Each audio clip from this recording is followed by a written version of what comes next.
그 다음에 156쪽에 중복등기 정리가 나와 있는데요. 이건 그냥 틀리세요. 나올 가능성도 거의 없고, 이 규칙에, 부동산 등기 규칙에 있는 중복등기 정리는요, 일반인들에게 효력이 있는 규정이 아니에요. 등기관에게만 효력이 있는 규정이라서 거의 출제가 안 되는데요. 출제한 적도 있어요, 한 번. 그때는 출제한 놈이 나쁜 놈이에요. 일반 국민을 상대로 해서 규정을 둔 게 아니라 등기관을 상대로 규정을 둔 것이라서 출제하면 안 되는데, 법무사 시험에는 출제가 돼요. 하지만 중개사 시험에 출제한 건 나쁜 놈들이에요. 그냥 틀리셔도 될 것 같아요. 11개 남아있으니까. 그 다음에 42번, 이건 보셔야 돼요. 42번. 등기에 관한 설명으로 틀린 것은 1번.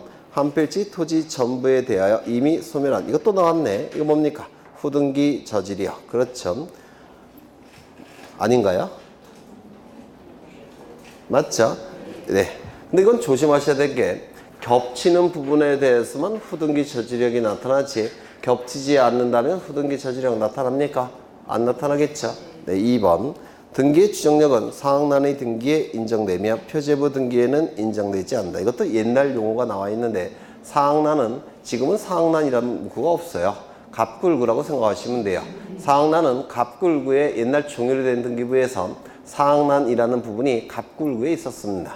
그래서 이건 결국은 갑굴구라는 뜻이에요. 그래서 이 등기의 추정력은 본래 용어가 등기의 권리 추정력이 본래의 용어인데, 권리라는 문구를 생략해서 등기의 추정력, 중개의 추정력 이렇게 부르는 겁니다. 따라서 권리에 관한 등기에서만 추정력이 인정되죠. 표제부에서는 추정력이 인정되지 않습니다. 3번 아까 나왔던 거고, 4번 동일한 건물에 대하여 동일인 명의의 보존 등기가 중복된 경우 후등기를 기초로 하여 제3자 명의 등기가 격려가 된 때는 후등기는 유효하다. 이거 맞습니까? 틀렸죠? 네.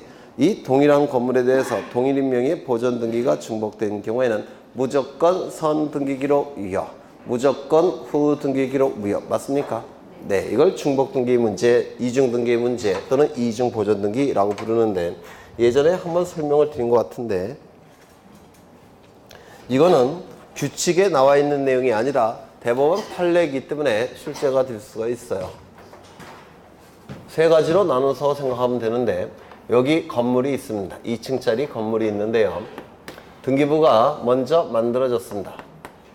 선 등기기록이라고 불러요. 표제부가 있을 테고 갑구가 있을 테고 을구도 존재할 겁니다.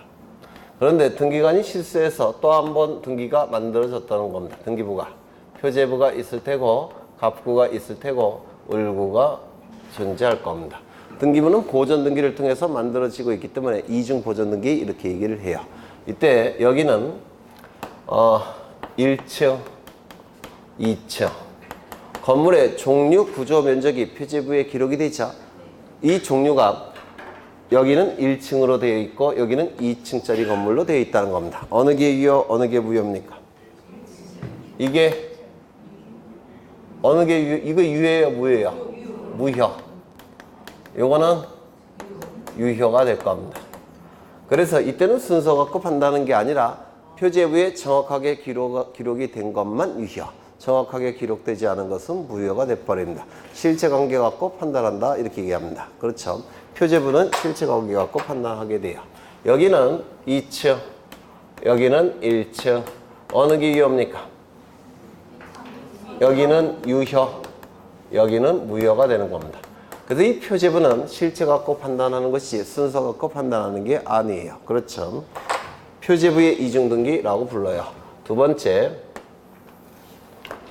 여기는 선등기 기록이 있을 겁니다. 표제부, 갑구, 을구. 그 다음에 후등기 기록이 있을 겁니다. 표제부, 갑구, 을구. 여기는 2층으로 되어 있고 여기도 2층으로 되어 있습니다. 똑같이 기록되어 있어요. 표제부는 둘 다 유효하겠죠. 그렇죠. 그런데 여기는 뭐라고 되어 있느냐면 1번 소유권 보존등기 갑, 여기도 1번 소유권 보존등기 갑, 을구에는 1번 저당권 설정등기 을 이렇게 등기가 되어 있다는 겁니다. 어느 게 유효, 어느 게 무효입니까? 네? 이건 유효, 이거 무효입니다. 선 등기 기록을 무조건 무효해야 해도 상관이 없어요. 왜냐면 지금 같은 사람이죠. 같은 사람이니까 요거 무효화 시킨도 요거를 이쪽으로 옮겨주면 되죠. 갑이 요거를 이쪽으로 옮겨주겠죠. 그래서 이거 무조건 유효, 무조건 무효예요. 그렇죠. 이거는 절차적인 순서에 따라서 유효, 무효를 판단한다고 해서 절차법설 이렇게 얘기를 합니다.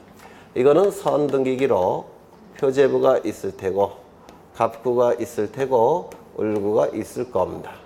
후 등기 기록, 표제부가 있을 테고 갑구가 있을 테고 을구도 있을 겁니다. 여기는 똑같이 2층으로 되어 있어요. 그래서 정확하게 표시하고 있습니다. 여기는 뭐라고 되어 있느냐면 1번 소유권 보존 등기 갑, 여기는 1번 전세권 설정 등기 을, 여기는 1번 소유권 보존 등기 A, 여기는 1번 저당권 설정 등기 B, 이렇게 등기가 되어 있습니다. 이때는 어느 것이 유효입니까? 이거 유효, 이거 무효. 맞습니까? 따라서 이 B는, A는 소유권을 취득할 수도 없고 B도 전세권, 저당권 취득할 수 없습니다. 무효인 등기부에 기록이 되어 있기 때문에 그래요. 그 다음에 어떻게 됩니까? 이게 끝이에요. 아닌데. 이게 당연히 무효라고 한다면 이게 유효가 될 여지가 있습니다. 이게 당연 무효면 이게 유효화 시켜야 돼요. 이쪽은 이런 게 있을 필요가 없어요. 왜? 똑같으니까. 그래서 이걸 무조건 유효시키고 무조건 무효시켜도 을을 이쪽에 옮겨 기록하면 돼요. 등기명인이 똑같으니까. 보존등기명인이 똑같죠? 그런데 여기는 보존등기명인이 똑같습니까? 다릅니까? 달라요. 따라서 이걸 무조건 유효, 무조건 무효, 무조건 유효, 무조건 무효 이렇게 할 수는 없습니다. 왜? A, B도 보호할 필요가 있기 때문에. 그렇죠. 이때는 이게 당연 무효일 때는 이거라도 유효화 시켜야 돼요. 이거 이해가 되십니까? 그래서 이 차이점이 뭐예요? 보존 등기 명의인이 동일인이냐 동일인이 아니냐 이거 갖고 판단하는 겁니다. 이때는. 요거는 출제될 가능성이 있습니다. 민법 등기법 양쪽에서. 그렇죠. 그러면 지문을 다시 보시면 동일한 건물에 대하여 동일인 명의의 보존 등기가 중복된 경우 후 등기를 기초로 하여 제3자 명의 등기가 격려된 경우에는 후 등기는 유효하다. 동일인 명의의 보존 등기 이렇게 나와 있죠. 따라서 선 등기 기록이 무조건 유효, 후 등기 기록이 무조건 무효입니다. 그 다음에 5번 무효의 매매 계약을 원인으로 이전 등기가 된 경우 그 등기에 말소 등기를 하지 않고 매도인 명의로 소유권 이전 등기를 할 수 있다. 이게 뭡니까? 진정 명의 회복을 위한 소유권 이전 등기. 진정 명의 회복을 위한 소유권 이전 등기는 말소 등기 여러 건 하는 대신에 이전 등기 한 건을 하는 것이죠. 진정 명의 회복을 위한 소유권 이전 등기는 세 가지 정도가 출제가 되는데 원칙은 공동 신청, 판결서가 있다면 단독 신청. 두 번째는 등기 원인은 뭐라고 기록한다고요? 진정 명의 회복. 등기 원인 날짜는 어떻게 기록한다고요? 기록하지 않는다. 요 세 가지가 출제가 된다고 했죠. 다시요. 진정 명의 회복을 위한 소유권 이전 등기가 뭔지는 아시죠? 민법에서 하셨죠? 네. 원칙은 공동 신청. 예외적으로 판결서가 있을 땐 단독 신청. 진정 명의 회복을 위한 소유권 이전 등기의 등기 원인은 뭐라고 기록한다고요? 진정 명의 회복. 등기 원인 날짜는 기록하지 않는다. 요 세 가지가 출제가 이루어지게 될 겁니다. 넘어가겠습니다. 그 다음에 159쪽을 보시면 등기소의 관할과 관련된 다음의 기술 중 틀린 것은 1번 한 개 부동산이 수개의 등기소의 관할구역에 걸쳐 있을 때는 신청에 의하여 각 등기소를 관할하는 상급법원의 장으로부터 관할의 지정을 받은 등기소만이 관할권을 갖는다. 이게 뭡니까? 관할의 지정이죠. 맞습니까? 관할의 지정은 신청이 있어야 된다고 했죠. 신청은 누구에게 한다고 했습니까? 상급법원의 장에게. 관할의 지정 신청서는 누구에게 제출한다고 했죠? 다 잊어버리셨어요? 뭐 잊어버릴 수 있죠. 여기는 A 등기소 담당지역.